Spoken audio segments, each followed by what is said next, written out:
there, Whovians, and welcome to another episode of Earth Station Who. That's right, folks, we're going back to the world of Big Finish, and we are looking at The Diary of River Song, Volume 9. That's right, folks, new recruit. We are having the wonderful, whimsical River Song meet up with the Third Doctor and Unit.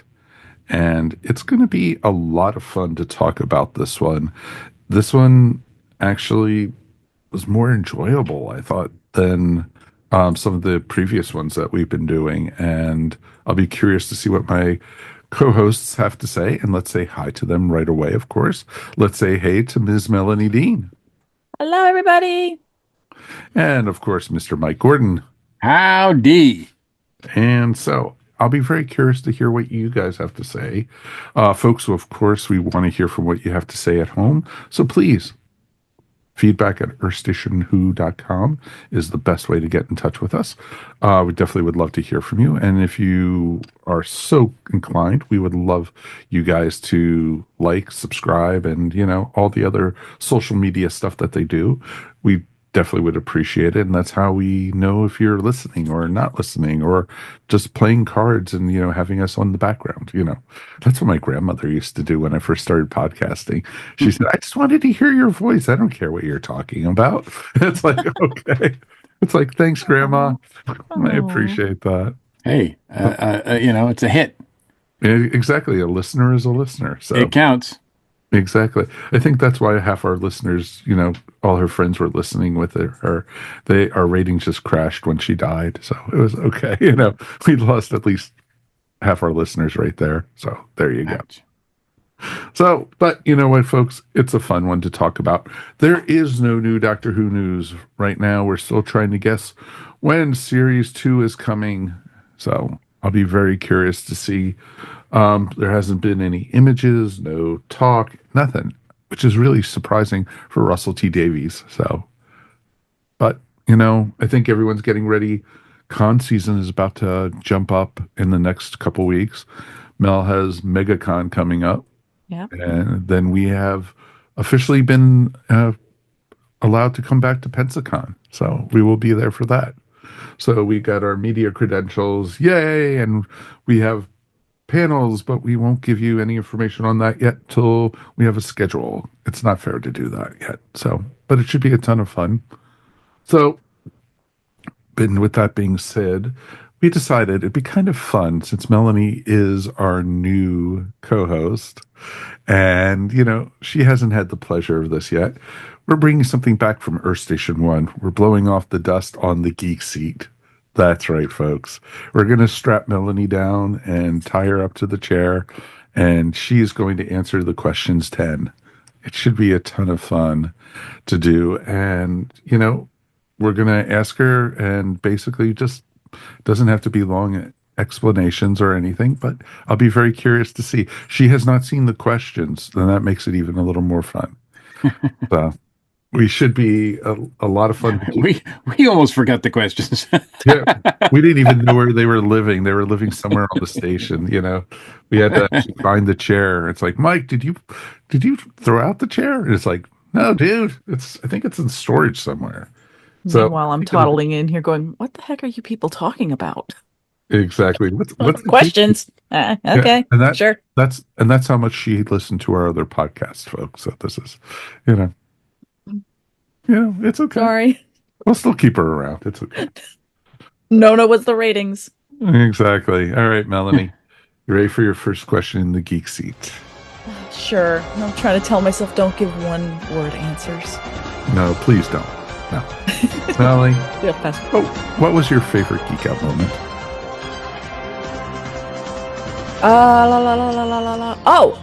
I got to see, at the time, I was a huge fan of the TV show Psych. I was at San Diego Comic-Con, and I got to see the musical there. And we're standing outside waiting, and then the Wienermobile rolls around, and all the cast and crew come out to greet everyone that was in line. So that was just a really, really freaking cool, geeky moment. And I used to... Oh, that's awesome. Yeah, so and it was... The geeky part was they were really good about being on Twitter back when it was still called Twitter and interacting with people. And and I would interact back and forth, and a couple of the actors actually recognized me, and I'm like, what? That is awesome. Because it was just it was back when, fandom was really good and uplifting, and Twitter was good and uplifting and stuff. So it was really neat, and we're really got that point of fandom bringing people and friends and all that kind of stuff together. So there's my geek out moment. San Diego No, Comic Yeah. Con, I cast a love it. psych, and all my friends. Okay. Let's look at the other side of that, though. What was your most disappointing geek out moment? Oh, good Lord. Okay, we'll go back to San Diego Comic Con, and we will just say waiting in line for 4 hours to see what they do in the shadows panel and not making it. It was Ballroom 20 got cut Oh, off. So we stayed in line and we stayed in line and I'm getting into the Brooklyn Nine-Nine one. And I had never seen it at that point, me or my husband. right. And that turned us on to the show. So Well, we that's we cool.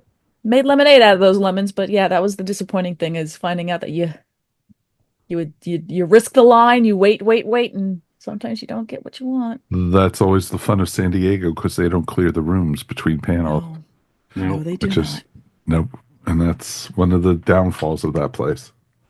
What geeks you out the most? Star Wars. Okay, what about it? Sure. I just am a huge fan of the property and not the fandom. So let's just move that. But that good again, good aspects of it. But usually I'm one that I like when the new thing comes out and it's going to be Star Wars related. I love when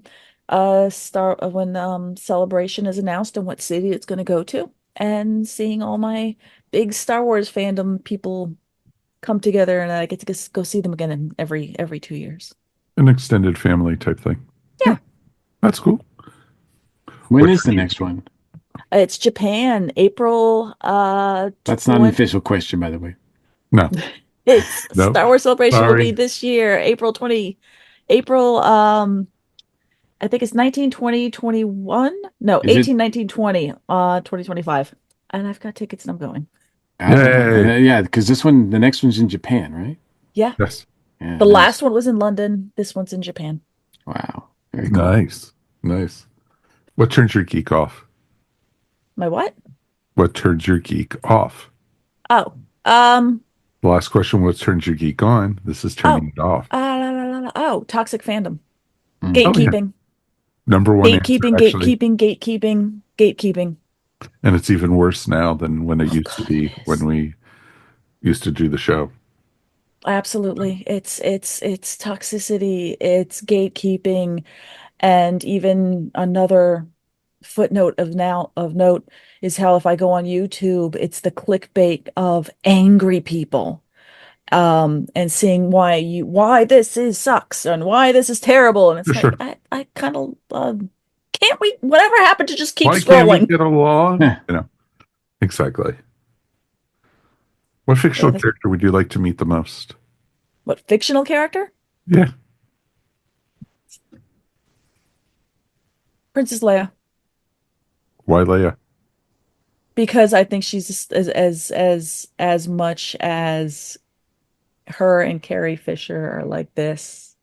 And I've met Carrie Fisher, so I want to meet Leia and see exactly how together they are. Nice. That's cool. I like that. What fictional character would you not like to meet? The Master. The Mask. Which version? Oh, I don't know if I would say which one I would. Darn, because now I kind of want to meet Missy. Um, Well, you're pretty much going to be dead yeah, anyway, exactly. I'm no gonna be matter dead what. no matter But what. however, there's one that will shrink you Yeah, right. into a little like action figure. Uh, yeah, There's others that'll just straight up murder you. yeah. Yeah, I mean it's It's a whole bunch of Vaporize bad. you. Yeah, exactly. So turn I you don't know into if I stardust. don't know if I'd want to be miniaturized first. I think just kill me. Like Yeah. don't make me You a don't little need to action put me in a figure. matchbox. We're fine. I don't need to Exactly. sit there and listen to your grand scheming. I don't need No, to sit there for an no hour and a half for you soliloquy. talking Yeah. of No monologuing. Come no on. monologuing. Just we're Exactly. done. Stop Okay. chewing the scenery. We're good. I'm What is your favorite geek word, phrase, quote, or pose? I don't know. This one's I have a blank on that one. Um, I will say allons-y. Oh, I had a feeling you were going to say I that. say allons-y. Yeah. Yeah, I could see that. Do you say I mean, that it a works lot? out. It's a, Doctor Who podcast. But yeah, I have to also go, yeah, allons-y, because that's one that always kind of works, and you can always hear it at a comic convention. It's even if people who aren't big Doctor Who fans know the 10th Doctor. Of course. Of course. What is your ideal geek occupation? Oh, time traveler. Time traveler. That work? Yeah. Vortex manipulator or Archaeologist. okay. Ah, Ah, uh, segue. segue. That's coming soon, my friend. Spoilers. Exactly. Spoilers. What geek occupation would you not like to do? Mm, fact checking. That's just outside the entire geekdom. Being the person that has to fact check things on Wikipedia and point out that actually, no, I take that back. That would be a good one. I wish I could be a lore keeper for certain properties. That's some properties just Amazing. throw the Wait a lore minute, right that's out the window, so but the it's okay. pressure. Yeah. Yeah, of course. Of course, of course. You ready for your final question in the geek seat? Allons-y. This is for all the marbles. What is your ultimate geek fantasy?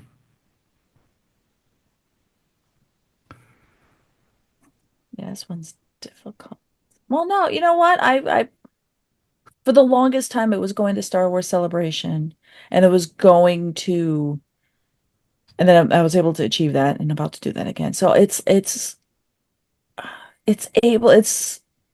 being able to go to those kind of comic conventions and going to those different fan driven things um that you get to, go and have fun and all like how all the other questions are that I've answered. It kind of all ties into that. And personally, I don't think fantasy should be unattainable. You should be able, you should reach not necessarily for the stars, but not every, everything can be attainable. So I don't want to say to have a fantasy that's so far away that I've never had it. It's like, no, it's amazing. Let's do it again. That's awesome. That is awesome. I like Well that. done. Very well done. Melanie, Thank you. you've made it through the geek seat. Congratulations. Yay. Mr. Mike Gordon, tell the young lady what she's won. You have won a lifetime subscription to a podcast that no longer exists. Yay. Huzzah. Huzzah. So, yes. And you got to stay on as co host now since you are officially one of us. Yay. Yay. We'll be making the arrangements for the tattooing later. So it's perfect. Okay. So, Yeah, now of course is the time where you start thinking of all the other like words and fandom things that are course. just always in your vernacular, like you said, spoilers. Right. But we're going to take a break now and we will be back in a moment. And we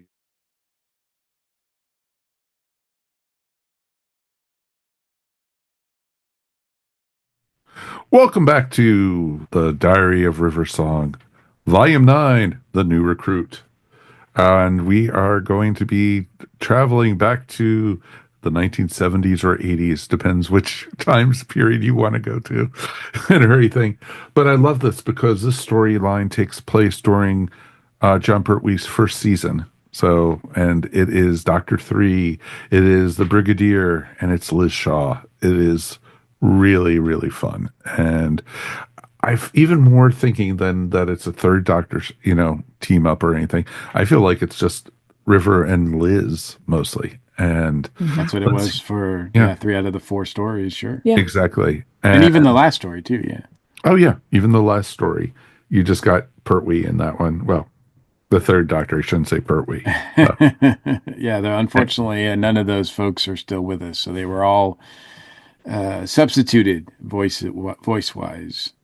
And it's interesting too because Liz Shaw was only with the Doctor for one season, and she was a great companion because she was a scientist also, and in a lot of ways the Doctor's equal that way. And I thought it was criminally, underused also. And this actually got to flesh out her personality a bit and everything, which was really nice. Let's go around, of course, and we will talk all about, get first thoughts for this one. Let's talk to Mr. Gordon first. Yeah, I thought it was like overall it was enjoyable. And I think when we get these sets, we review these sets, there's four stories here. They're loosely connected, and we can talk a little bit more about how some thematically they are connected in a lot of ways, if not direct chapters after chapter. They're not like chronicles, but obviously you're worried about whether or not the voices are going to line up and if that's going to take you out of it or whatever. And I will say that I think for the most part, the voice work on Liz and the Brigadier and the Third Doctor were pretty good. Especially Liz and the Brig. I found myself, especially with Liz, getting sort of used to her voice uh, at, pretty much right after the first, during the first adventure. I thought Daisy Ashford did a really good job Very much inhabiting so. that character, Hmm. and I think we found that Alex Kingston just has chemistry with everybody. So, I mean, if you're working with Alex Kingston and there's no chemistry there, that's you, not Alex, because No, it exactly. just seems like no matter who they pair her with, it works. And so much so that her and Liz were just so fun to have adventures for. I was kind of like, can we get a whole series of this? I would love to see just the two of them together would be amazing. I was kind of hoping that, that they would kind of help explain Liz's exit from unit, with maybe her jumping on and becoming a companion of River's song for a little while. That would be amazing, I think. Mhm.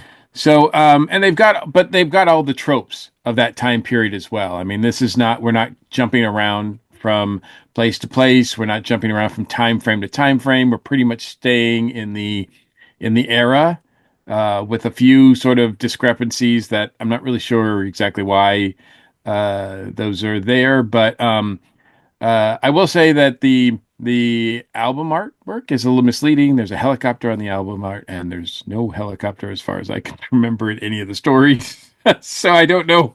I don't know why that's there. But it's just an odd choice. It's like, let's put a helicopter on the cover art, Well, and it's like, but there's it's it's because in the unit they have to have a guy throwing little bombs outside of their yeah, I helicopter. can only remember like a helicopter being used occasionally, like Oh, when they could afford it. The BBC didn't have a great budget, but I think I liked a couple of the stories, and a couple of them I could have done probably without. So I Okay, think overall, I enjoyed the set, and we'll get into specifics in each different story, but I liked it overall. sure. No, what about you? no, I have to mirror a lot of what Mike said. Alex Kingston really does have chemistry with everyone. From when going through all of the River Song diaries that I've listened to, she's never I've never had the displeasure of listening to her and whatever castmate she's paired with, or even on an ensemble. It's just I feel like it's just effortless. This particular series, I really did get that, yeah, that I don't want to say Laverne and Shirley, but it was just that perfect match where I thought um River and Liz just they worked well together. And even like the first episode with, they're kind of meeting and she's a little standoffish. That's because they're both two, very, they're strong women, but they Very strong okay, fine. characters. Yes. They just they worked perfectly together in concert. And I thought the voice actors were brilliant. I've never really listened to any of the Third Doctors and thought that it wasn't the Third Doctor, or even if when the Brigadier's in there. And that's to me just a really good note of how well the voice actors aren't trying to do an impression of the actor who played the character, but they're really getting into that character and They're making sure that they channeling have them, the vocal basically. nuances. Yes.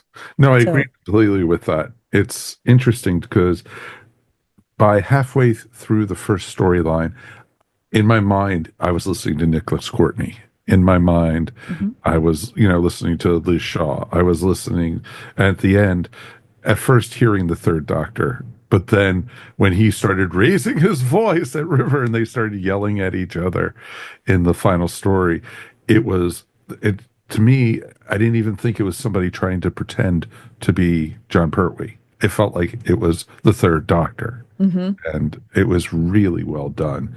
And bravo to Big Finish for doing that and not just trying to get mimics in there. You Hmm. felt like these were actual stories with these characters. And I really felt like they captured the era really well. They did very much so.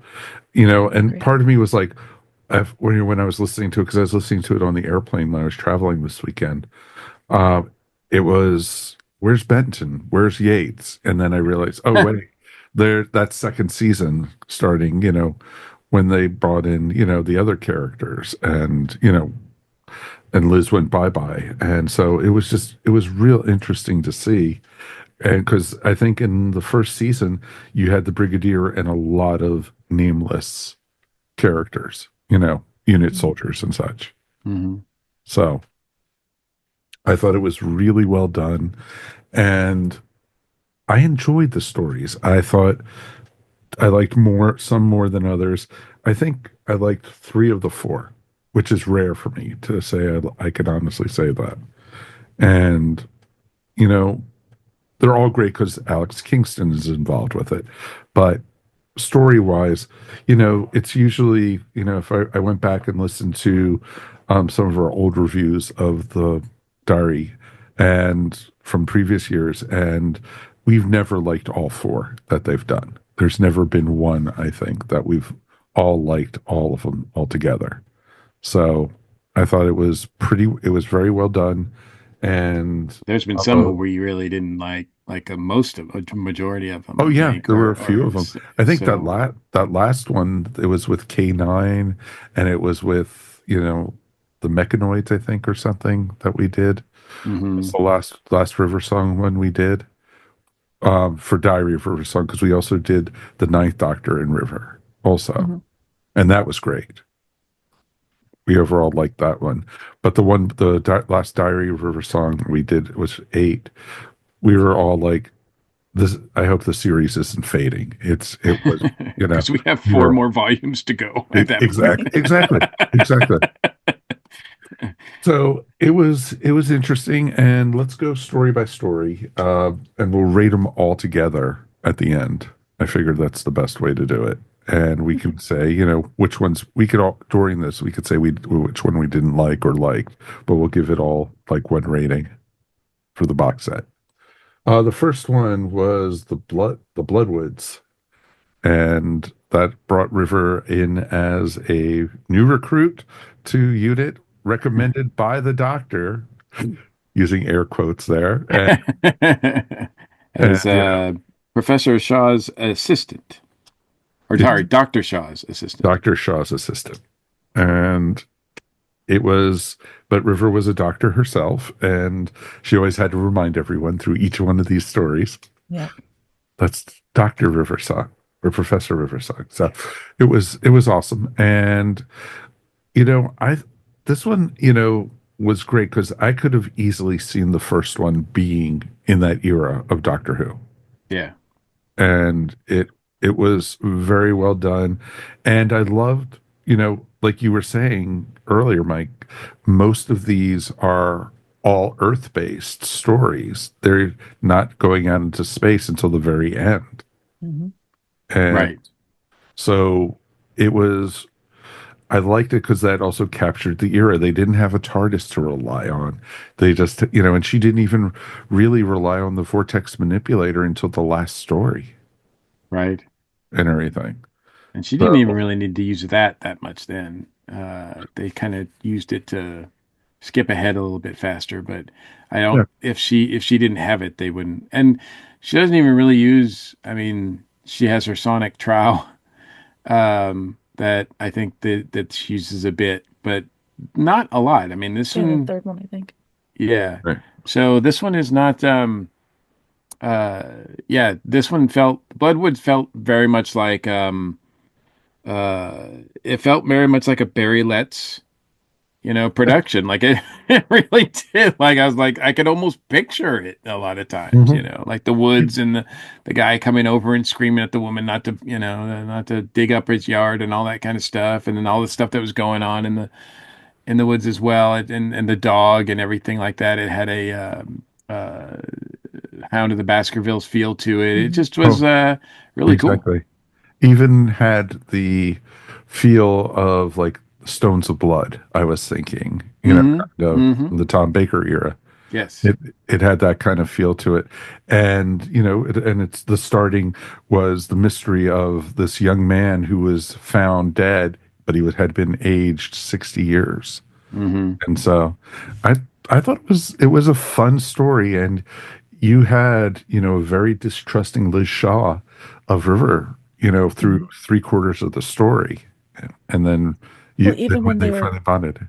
even when they were positing what caused the de-aging, and if it was a de-aging, if it was not de-aging, if it was a advanced aging, if it was Yeah. radiation poisoning, was it this? Da, da, da. I loved them kind of at that beginning, really kind of bouncing off each other. They were testing one another, To and see then if they knew what they were talking about. right, and for me, you felt like they were gaining each a little respect each time, hmm and I think that's where you got the chemistry was built into this first episode. Well, you got it. The trust was building and building all the way through to the final one where Liz was literally defending River to the doctor Yep. Hmm. Yep. and everything. They So, have as we pointed out, they have great chemistry, but there's also, I mean, a lot of it is, the actors and the dialogue too, though, because I think there's really fun interchanges between them, exchanges between them. I love the line where Liz says something. I can't remember exactly what she said, but she says it in a tone that is definitely she's not meaning what she says. She's being sarcastic, and without hesitation, River says, "Miss Shaw, I find sarcasm extremely attractive." Like, and Hmm. and right away you're kind of going, which was "Ooh, there's awesome. like there's a level here of connection that is really interesting and fun." And we didn't get to see that a lot with Liz Shaw because, she's only on for a season. I don't think they really knew what to do with her. Mike was right when I agree with Mike completely when they said that she was underutilized and sort of. So I think this sort of, good on Big Finish for sort of steering that ship in a correct way, so that yes, Liz Shaw would have been a great companion if she'd been used right, and here's how you can use her right. Yep. No, exactly. And that was kind of the cool thing about it was these these characters were used very well, and I loved that it was mostly female driven. You had the the archaeologist who ended up turning into the bad guy, of course, Hmm. and who was female. Then you had Liz, you had River, and all the men in this were almost coming across as idiots, except for the Brigadier, truthfully. Yeah, and the Brig is actually comes out this whole series of adventures comes out looking pretty good. Sometimes even in, during that era, he can look kind of not cool, but True. here I thought he was used really well. The fact that he's giving such a long leash to not only to River but to Liz Shaw as well, and trying to uh, depend on her, or give her more responsibility, because even he realizes I can't keep relying on the doctor because the doctor will do what the doctor does and he might Hmm. disappear for a while, and what are we left with? So I thought that that was really well played out as well. Mhm. One of the things I liked about this story also, it was female written also. Yeah, three out of the four are were Yeah. I see. So and you know, I don't I that's great. But it doesn't necessarily have to be that way, but it's great that it was Yeah. that they're that there's more diversity in the behind the scenes as well.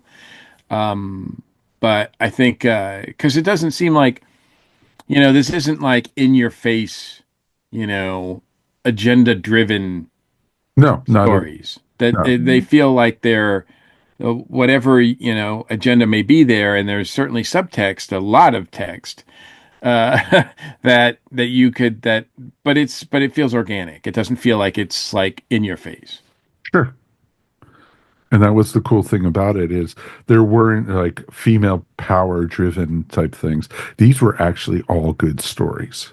Mhm. These were, and that's the one good thing about it. I And think three of them were good stories. yeah, well, okay. I'm going to be interested. I'll be interested to see if, we agree on which story was the weak one and which one wasn't. So, so any other final thoughts on the first story? Did it felt, it kind of even felt a little bit, what was it, like the town that they went to in 73 yards at the beginning when Ruby Oh, went right. to the pub Yeah. and everything. And they were all like, oh, a newcomer, type thing. And and it's interesting because the bad guy in this was playing on the villagers' fears and enhancing them. That's why everyone was really rotten to the unit soldiers or to Liz or, River. Yeah. So it was, Yeah, she Yeah, used that the town's want for isolationism to help protect her as she's digging for the little the box. stone, Yeah, her the little stone. cannonball.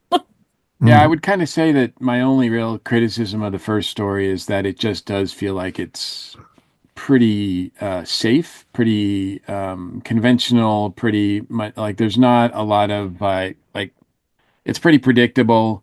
It's there's not a lot of surprises. The tropes of a village where they don't like outsiders, or a neighbor that's really loud, and you think that they're obviously pointing you to thinking that that's the big bad, but it's not. It's this old lady who we just saw in Smith and Jones. Like it's like it's the old lady. Like in Doctor Who, look at the old ladies, Oh because yeah. there's no such thing as a innocent like old lady, right? Like Never look at trust this the this last archaeologist season of a ever. New Who. Like the old ladies are all over the place, being Right. evil and doing things. So I think it doesn't it kind of plays with tropes a little bit, but it's not bad. It just is kind of there. Like if this had been an actual adventure in that era, I would have. I think an hour is fine, but if they tried to pad this to like, because some of the third Doctors were like 6 or 8 episodes or something, Yes, they they felt were. really long. So, A lot of six so parters. yeah, this one wouldn't have held under that kind of weight, but No. it's still really pretty fun. What were you going to say, Mel? Oh no, I think this was the episode when she does a throwaway line about her husband, that one of her ex-husbands had done an archaeological dig in Troy with a Oh, right. bulldozer. Yes. And all I could think was she was married to Heinrich Schliemer. Because Yep. that was Yep. him, right? And I'm like, Yep. wait, what? Ri- And River has been married many, many then times, we just move right back on. as we I was like, found. wait, hold on. Exactly. That's awesome. That is awesome. All right. Then we had story number two, which was Terror of the Suburbs. And for me, this was the weakest one. I did not like this one at all. This one for me battled for Yeah. lower. And even though when I say lower, everything Mhm. was good. Everything I like there was good and then better. This one kind of to me was one of the weaker ones. Yeah, it was kind of battling for what I Right. yes, I agree. So, Mikey, what about you? Yeah, this was the weakest one for me. And yeah, it's obviously a play on the Stepford Wives, and Mhm. that kind of theme. And it just, to me, didn't really add anything to that kind of trope. Hmm. Instead, it just kind of, floundered around. And I didn't really. It's interesting. There was some fun interplay here, but mostly it's just sort of River trying to save Liz and Liz being sort of brainwashed or whatever, and it just I don't know, it just didn't didn't really hit for me as well. It's Yeah. interesting you said, the whole thing with the Stepford wives. I got that feel. I did. But I Hmm. was also partly thinking also the prisoner Yeah, I some can see ways that. I can because, see that. isolated town in the desert. They were because it was literally in northern Africa, where they said that the village was. And that's why the lion was getting in there too, you know, and Poor everything. lion just literally had accidentally stepped into this. It's like, Yeah, exactly. The lion was the innocent victim in this one. hmm. And the savior at And the end. kind of, yes, very much so. Ate his way through the villains. So, Like, okay. it this one didn't hold my interest. I was just like, I was, again, I was on the airplane, and when we were, I was playing games during this one. I wasn't intently following it and everything because, I was on my phone and I was playing, solitaire, or I was playing Star Trek or something. I was just, it was just like I tried I was listening to it, but it was just not like, all right, this is interesting. This is good. What's going to happen next? I didn't really care, you know. The freezers kept like throwing me off. I didn't know Yeah, whether or not they were red herrings or what was in the freezers. And I don't know. I think in my mind's eye, I couldn't get the setting down at first. So right, I didn't even think Stepford Wives at first because it took me a while. That it took me a while to realize that all the characters were women. That's right. how, or except for like the one, The the hairdresser. hairstylist. Yeah. It took me a hot minute to figure that out and to connect those dots. And I thought it was So going to be the hairstylist who was controlling everybody, yeah, type thing. Like when they were underneath, they were getting their haircut, and then they had to go under the dryer or something, and that's where they that's what were I being thought. brainwashed or something. And Hmm. and then also, like you said, with the freezers, I was thinking that with the freezers, maybe that's where the people's actual bodies, and they were replicants or something like that. That would have made Yeah. it a little more interesting, you know. You guys put more thought into it than I did. I was just like, I was just because I was just going along, going, this is, yeah, it's not really working for me. Hmm. Mhm. And at the end, when the lion kind of shows up again while they're in the warehouse and there are all these freezers, and she goes, "Climb up on the freezer," and I'm going, "How big is this freezer? Are we tucking it Yeah, up right now? yeah, It's a Because we lion. find This isn't." because because we find out that these aliens are interested in, dining, for lack of another word, on River's brain and brain activity or whatever. And I'm like, so they set up this whole thing to trap her, and I'm like, this is so ludicrous. Like, yeah, I mean, look, it's Doctor Who. We've had ludicrous bad guys before. Heck, the Master is the master at it, right? Like, as far as ludicrous things to try to do. But this seemed like it was just like, really, this is your way to trap River? Because especially once we learn exactly why she's there and what she's doing, it makes no sense for this to even be a plausible idea to try to trap her. Like, why would this happen? Like, Mhm. and so it just doesn't, like, I would have loved if it had been reversed, like if Liz had to say, like if River had been under the influence and Liz had to save her, that would have been really maybe an interesting twist on it. But they, obviously didn't go that route. And there wasn't any great dynamic between them in this one either, I felt, because it just like, because Liz wasn't really Liz through most of it. no, not at all. And River trying to convince, having Liz try to remember and everything. Come on, don't you know who I am? We've been working together. What about unit? Blah blah blah. And it's just like, Mhm. it's like I guess it wasn't that strong of a hypnotic control if she could do it that And quick. I almost wanted the two German sisters to be more than they really were. Yeah. Although I did like I'm like, okay, how are you going to break them out of their mind control kind of thing when you find out they're from like East Berlin or East Germany, and they're like, oh, this has to be a plot from the USA, and they're like, yes, you're right, and they were good, they were good to go. Yeah. Let's go, let's get them. Like, Yeah. all right, cool. All right. Let's better less we say about that than anything else. All right. Story number three, Never Alone. That was interesting because it was a play on the whole everything going on right now with the IT, all the IT crowd, since, everything with basically with Amazon and Facebook and even a little bit of Severance in some ways, even the TV show. And it was interesting. Let's get your guys' thoughts on that. I found Pippa Piper? annoying. Mhm. I'm terrible. This was the other one that started kind of fighting its way for me towards the bottom because I don't know why, but I found I found her and Marco a little bit just annoying when I was Annoying? thinking that they would be smarter than they were. But then in my back of my head, I'm going, well, maybe they're the type of they're book smart, but not street smart, which I know those type of high, highly degreed, use one of your PhDs kind of people. Then you're kind of like, "Mm." um, but I did like that Liz ended up being. I did like the whole the reveal at the end of the woman kind of bringing the professor who is, she has a crutch or what have you for, and she's doing the trope of she's showing Liz her master plan and explaining everything like that. But funny enough, I actually kind of enjoyed that because I don't know, kind of felt just like I said, it was a trope. So I'm like, okay, well, this is familiar territory. Let's go. So it Yeah, wasn't great. It exactly. wasn't bad. I just, Exactly.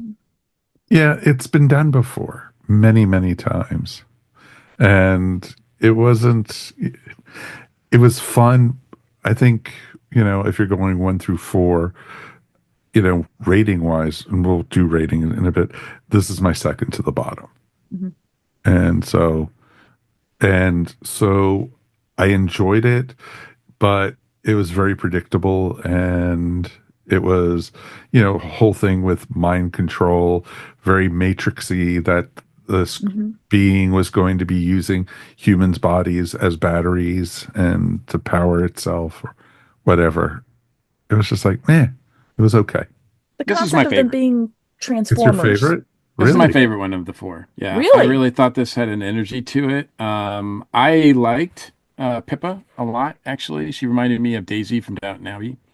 Um, and I just thought, say, they had a sweet innocence to them, and the fact that River was trying so hard, especially in the Matrix, to save them. I mean, Alex Kingston did a heck of a job to like put them over. Like I just really felt like because you don't really, I mean, people die around River all the time, right? Mhm. And granted, she doesn't want them, innocents to die, but you don't usually see her get too broken up about things, right? But she really is trying to save these two when she's in the Matrix. And this one also gives Liz the most agency. Like Liz saves the day at the end of this. Like she's the real winner. I love that. This is like Liz is a rock star in this whole thing in this one. Um, I loved it didn't really work, the play on like what time period this was, because it's like they introduced sort of like a Space Invaders type game, and I'm like, I think it's a little too early for that. But then they sort of try to hand wave it away that say there's like time fluctuations or something, and I'm like, you just want to have an Mhm. excuse to use a MIDI version of the theme. I was about to say I love the 8-bit version of the theme at the end. the, It's like, the now that's a theme I could listen to compared yeah, the MIDI version of the theme is really all right. There's a really cool moment where the higher power voice tries to talk about why he's doing what he's doing, and how she's like, yeah, but you're hurting people, and he's like, I don't care, and he's like doing this, but they're going to a higher purpose or whatever. And she says, and this is funny, and because I think this is, yeah, this was produced way before, the new series that we're watching, or the specials, because River's response is, well, that's all right then. And I was like, well, Yeah. that's funny. That's a Doctor Who thing. Um, But um, I loved the her line at the end. Oh, I don't want to spend my eternity inside at being inside of a computer program. yeah, she has, there's that Very sort of like foreshadowing, Mhm. which is like, foreshadowing ew. right there. Yeah, So there's that that element to dropped it it for as me. well, where it's kind of foreshadowing what happens to her. There's only two things I didn't like about this one. I thought the higher powers voice, the effect on it was just too much like, come on, man. This is like, I expected him at some point to be like, don't worry, I won't hurt you. Like going to a Prince song or something. Like I was like, this Exactly. is like, come on, man. You could have like either hired a different actor or had something that would have made his voice a little bit like more You have ominous. it's Big Finish. They have tons of modulations They there. do. You know? They do. And Yeah. And they will use them. I have Yes, exactly, I've and I've been heard. very critical about the way they've used them in the past because sometimes I find it really just like fingernails on a chalkboard annoying. But this was not annoying. It was just like, really, you're just gonna take because they used even one of the actors that was in the actual like story as well. So he's doing double duty, and it didn't work for me. And the other thing I didn't like is the other thing that was been kind of not as shown up in the last few volumes, but was really present in the first one is that River's all about the doctor. Like she just he seems to revolve around him. And there's a sequence at the end of this one where she's talking to the higher power and he says something like, I know what your real goals are in life and all that kind of stuff. And she says, and he says, he tries to hurt her by saying like, you will never be good enough for him. And she's like, but I will not, but that won't stop me from trying. And I'm like, the River I know does not define herself by her relationship with the doctor. Just doesn't. Like that doesn't work for me. And so I found that kind of an icky exchange. But the Right. rest of it, I just thought this was great. I mean, yes, it was again not as you pointed out, Mike. It's not reinventing the wheel here. It's tropes that we've seen before. It's things that we've seen before, but I just thought it was really, really well done, and there was enough like high points in it, enough for me that I really liked it. And plus, like I said, the big thing for me is that Liz comes across as a rock star. Mhm. She Okay. saves the day. She saves the couple. She saves the world. She saves River. Mhm. And I'm like, way to go, Liz! Like, finally, Liz gets her moment here. Oh, I Yeah. loved when Liz in that story like called unit and said, "You've got to destroy all the I mean, units she's and like, everything." And it says, "What? 2 to 3 weeks? No, yeah, now." he's just like, That's yeah, so so bureaucracy at its best. she's And on it. So I like this one. This one is the high point for me. okay. Any other thoughts, Mel? Mel? I have to feel like I feel like I need to go back and listen to it again. So I'm like, okay, hold on. That's I all have right. I have a What different look on this. Let what me did let I me miss? let me give it another chance. Exactly. Okay. Fair enough. And then we had the fourth one, which was River of Light. So, yeah, great play on words right there. Yeah. Which in the interview, Alex didn't realize until like halfway through recording this. Like this, one of the characters said the line like "Rivers of Light," and she's like, "Huh." Oh, like she like all of a sudden it like opened up her. She like had no clue. I mean, for all of us, we're looking at it like, oh yeah, that's a play. But she didn't. She didn't get it. You didn't And get that she's, one. I guess, can't see the forest through the trees, right? Exactly. Boom. So yeah. All right.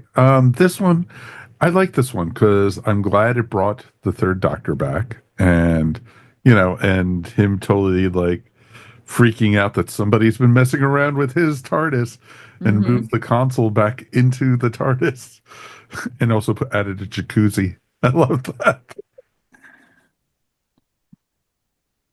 and and then also explained how these stories were tied together, which was really nicely done. And it was okay. It was nicely done, very loosely, and why she was actually there on Earth during that period, and explained it. Yeah. I didn't really care for the two kid characters or young people who were, involved with the mine and everything. But you know, the other stuff in the story actually made up for it. I loved the Brigadier in it. I loved the Doctor in it. I loved Liz, and River was great. And then we got the Master, who hadn't at that point hadn't even been introduced yet in Doctor Who, which Yeah, wow, that's true. because he was a season away. So Mhm.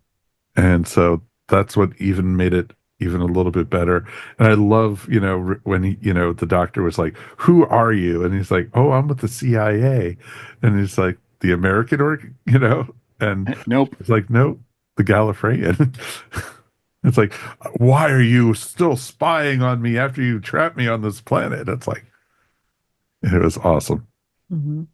And then the whole thing, and still the vortex manipulator, nasty way to travel. That captured all the way through. It was a lot. It was interesting. The interplay with the third Doctor, to be honest with you, I felt not as strong about. And it didn't win me over like it did you, Mike. And Right. it sounds like that's what you took away from this one a lot. And I get that. There was some fun interplay there.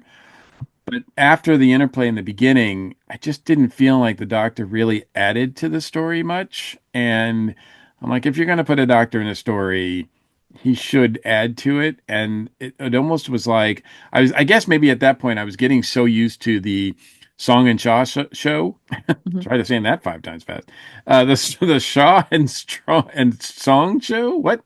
How, um, but that I thought even the third Doctor kind of messed up the mixture a little bit. Like he kind of But plus I didn't, and it's unfortunately the voice of the third Doctor didn't really like took me out of it a few times because I was like, that's not John Pertwee. And so that one was the one voice that kind of bothered me a little bit, not in a terrible way, but just every once in a while. But I did like the inclusion of the master at the end. I thought that was really clever, especially since the unit era master. I mean, that's he always pops up at the end like it's me, haha, and I sort of like that the fact that River's working for him as well is really interesting. It shows that she's still got like some not evil, but bad girl in her. And I like that part of it too. So I like parts of it, but the actual story itself, you're right. I didn't find the couple in this one nearly as compelling as the couple in the last one, the young couple. And I thought the rest of the storyline and everything was just clunky. Like they kept going like in the mine and out of the mine and in the mine. Like I didn't, like it didn't work for me as well. No, a lot of running. In other words, like old classic Mhm. Doctor Who. Yeah, in fact, that's why they use the time vortex manipulator to like skip some of the running that would necessarily happen like in the show if we were watching it. So I could see where they would use that, but yeah, that I thought it was just kind of a little bit clunkier. So Hmm. Nobody thoughts. I I like this one. If I liked this one better than the last one, but I also felt like it was more, I don't say grander, or maybe even epic. But like they wanted to tell a really big story, but then they had to kind of cram it all into one thing where I almost feel like this could have been when you have to Mike's point of the now we've really established the Liz and River show. I really dig the I wanted Liz to and hear you River say that show, fast. No. and where we've had them together. And then in the last one, they did kind of divide and conquer, and Liz taking the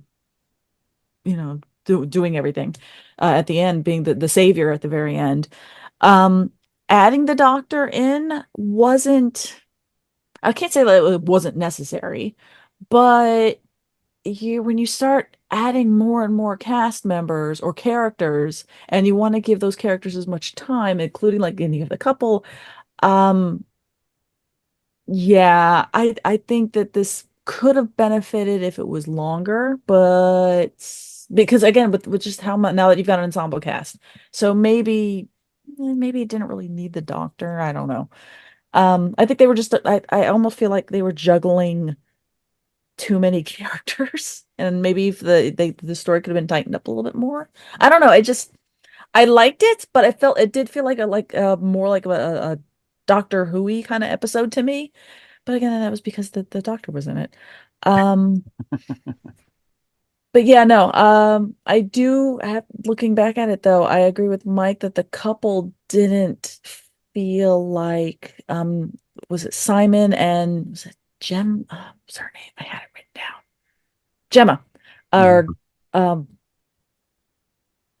yeah, I think Marco and Pippa might have been better in retrospect. Now I'm really kind of rethinking this one. Dang it! I'm changing this on the fly. Ah, Mm. I So I know. can't review I know. things. I I have to know. review things and then review things. No, but there was a lot of interaction. Yes, there were a lot of characters in this one. So, and it was very, running around, going in, like Mike said, going into the cavern, coming out of the cavern, going in, coming out. Let's go further into the cavern now. Oh, there's a landslide, so we have to use, split everybody up. And it's just like, exactly, vortex manipulate. Even though she said, oh, we can't do that inside. She's done it inside Mhm. before. So it was, yeah. But, I like the arguing between the doctor and I like how crotchety he was because that's the way the third doctor was. And especially the first season because he was angry at everything being the smartest person in the room. And that's the one thing they did not portray in this was that he was the smartest person in the room. But you also find Well, out I think they did, but the problem was is that he was kind of redundant because he was like there it's was someone there also as smart. as smart, Yeah. But Yeah. that's always the problem a lot of times, especially in the diaries when they bring in the other doctors Right. and Exactly. everything. So, It, and it's I, really difficult. You're right. no, exactly, because I remember we said that when she met up, especially with Sylvester's doctor and Colin's doctor, that, Yeah. And they sort of force these team ups, and on the one hand, she's his wife, and you could tell she likes to flirt, and she likes all sides of the doctor, all for sure. incarnations of the doctor, and yet she can't let him know who she is or why she feels the way she does. And so there's this sort of always this tension there that doesn't always really make for interesting team ups for me. Right, And I don't, like I said, I don't feel like, especially in this her own series, she needs to depend on that. Now, if she runs across a doctor, it should be. I mean, we have seen doctor stories that are pretty good and pretty well written, and that tension is there, and it's really nice and fun. They play around with, like when she's with David Tennant or when she's with Tom Baker or some of the other instances we've seen it, but I just didn't feel like it clicked here for me. right. Well, that's one of the things I loved about the final River Song story that we got with Peter Capaldi, because it was on the other hand, because she didn't know Right. that Hmm. he was the doctor. And Yes. then Yes. Yeah. I mean, we're seeing that play in reverse all the time with these box sets here. exactly, exactly. So it was interesting. I recommend this one to anyone who wants to listen, much more than Volume 8. I definitely enjoyed it a lot more. This will be Yes. one I'll probably end up listening to again. Hmm. And so it's pretty awesome. Let's go ahead and give this one ratings now. And we're going to do it as a whole. 1 out of 5 TARDISes, one being the worst, five being the best. Mr. Mike, I'll let you go first because Melanie looks like she's deep in thought. I'm teetering. I'm teetering. This one I think is overall one of the better ones. And I think the reason I say that is because I like the era of this time period from Doctor Who. But ironically enough, I love the fact that it teams up River with Liz Shaw, and this really this series of stories shows me that Liz has a lot more potential than we ever got to see on the TV series. And uh, it would be the reason that I would gladly uh, check out some other Liz Shaw adventures on Big Finish because I think that if they're done this well, and if Liz is represented with agency this well, then I would love to experience those as well. And like I said, the Brigadier comes across as really good too. And I think after some time, I could probably get more used to the voice of the Third Doctor. But um, but yeah, so and as far as a rating, I would give it three, 3.5. I can't go full four on this one just because I think the writing is just kind of okay. For most part, there was one story that I really liked that I'd probably give a four to. The others would give it range anywhere from, 2.5 to 3.5. So, or to three, really. So it would be, 3.5, I think, overall. Okay. No. Um, no, overall a lot of okay, so originally some of these episodes I was like, okay, maybe it's like a 4, 3, 3, 4, or and then I'm like fluctuating in my head here and there and everywhere. But no, I would as a whole give this a 3.5. And I have to admit, I've never listened to Liz Shaw in Big Finish. And this set, because of the way that I really like the River and Liz show, it brought a new appreciation for the character for me. Um, and River just played so very well in Alex Kingston knows how to play River Song. I mean, she just never ever when she comes to play that character, it's like a glove. She knows exactly the mannerisms in her voice, the little affectations. She doesn't make it sound like in any audio when they're running. Sometimes you're kind of like, oh my God, we gotta get out of here. And it's kind of an audio, she's able to do all those things just flawlessly. And having her surrounded by a cast that I felt also is just one of Big Finish. I think it's an A-list kind of a Big Finish kind of cast because these people really know how to produce audio drama. Hmm. These stories could be better.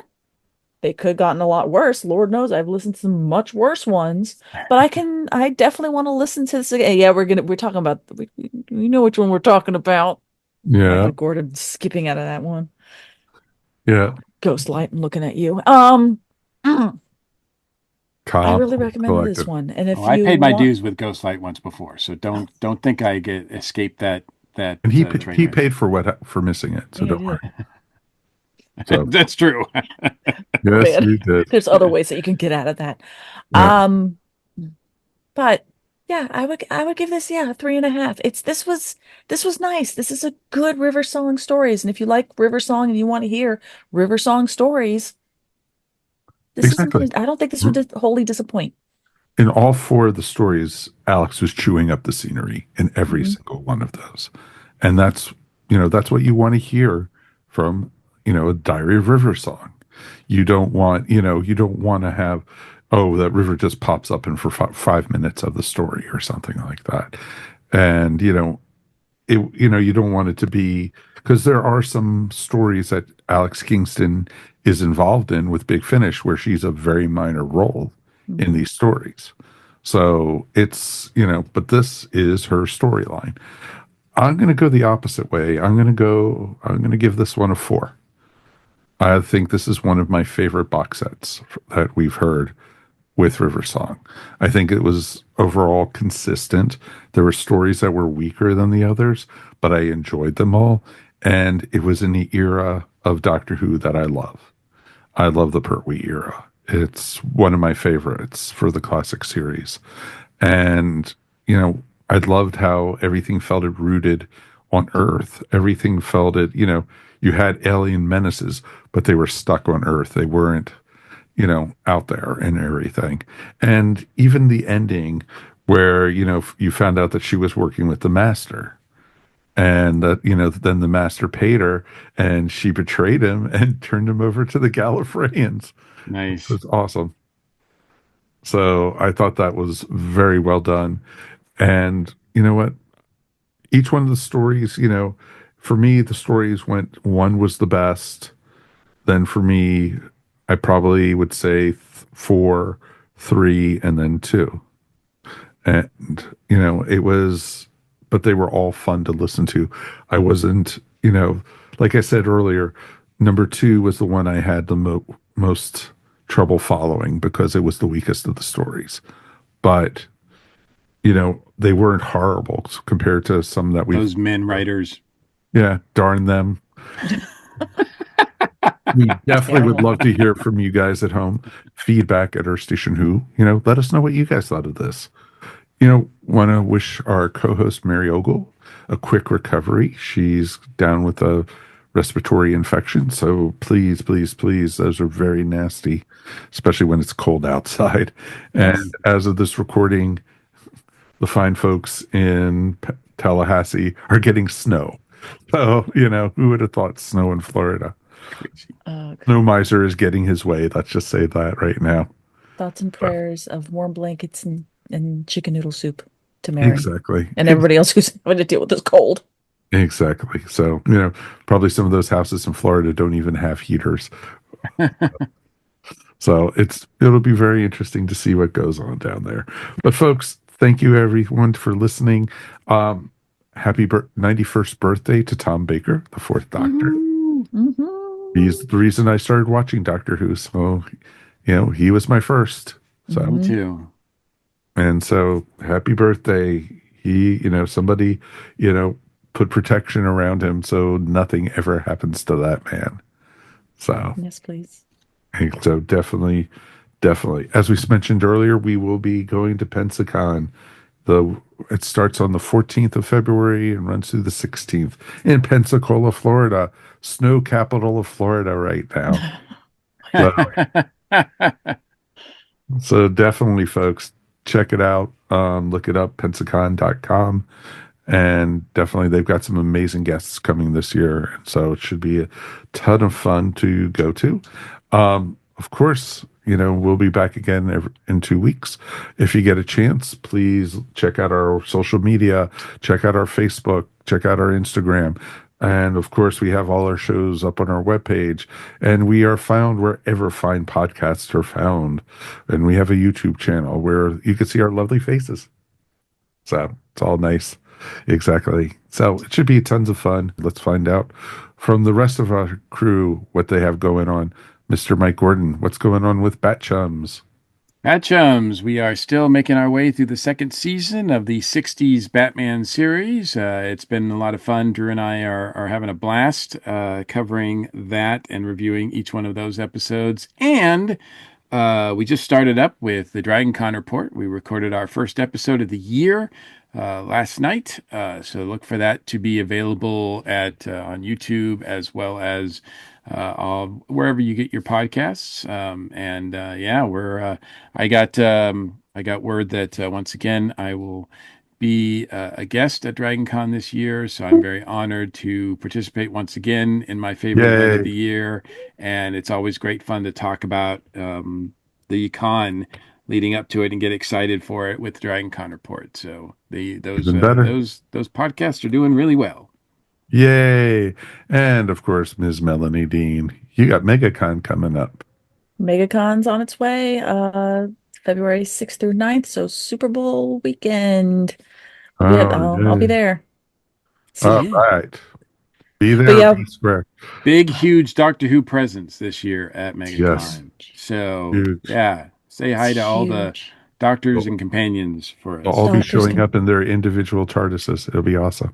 yeah, it's there. They are absolutely bringing their Ooh, they're just getting everybody. If you are planning on going to MegaCon, make sure if you have not purchased parking beforehand, FYI, parking at the convention center ranges between $40 and $25 a day. That's not included in your ticket, and that's all pre-sold. So if you haven't already gotten your parking situated and all that kind of fun stuff, please figure out your plan to if you're going to park somewhere else and Uber in or what have you. So just quick notes.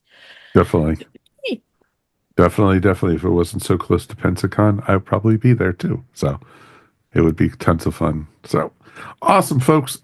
We got, of course, Tales from Hollywoodland, my other podcast that I produce. We are talking this week about Frank Sinatra and a lot of fun with Old Blue Eyes himself. And over on Julian Schlossberg's Movie Talk, we are talking to the one and only Tony Shalhoub. And it's very cool. Monk himself. Very, very cool. Yes. Nice. Super nice guy. And we even got to talk to him about Big Night. We got to talk to him about Mrs. Maisel and of course, Wings and, all the different stuff that he did. So it was a ton of fun. Super nice guy. So check it out. Available wherever fine podcasts are found. Folks, as we always like to say, if you made it this far into the video, please like and subscribe right below or on your media player. 5 stars. Whatever you could do, and of course, subscribe. That way you'll know when we have a new show, which is every 2 weeks until the new show comes out. And we have no clue when the new show is coming out. So until then, of course, on behalf of myself, Ms. Melanie Dean, and Mr. Michael Gordon, Ms. Mary Ogle, get better. We will see you all soon. Later, Gators, and may everything be well and stay warm. It seems like it's cold everywhere in the country right now, except for in California where everything's on fire. Be well, peace, and we're out. This has been a broadcast of the ESO Network. Be part of the crew and help support our shows by donating to our ESO Patreon or by shopping at the TeePublic store, which can all be found at www.esonetwork.com. The ESO Network, your station for all things geek.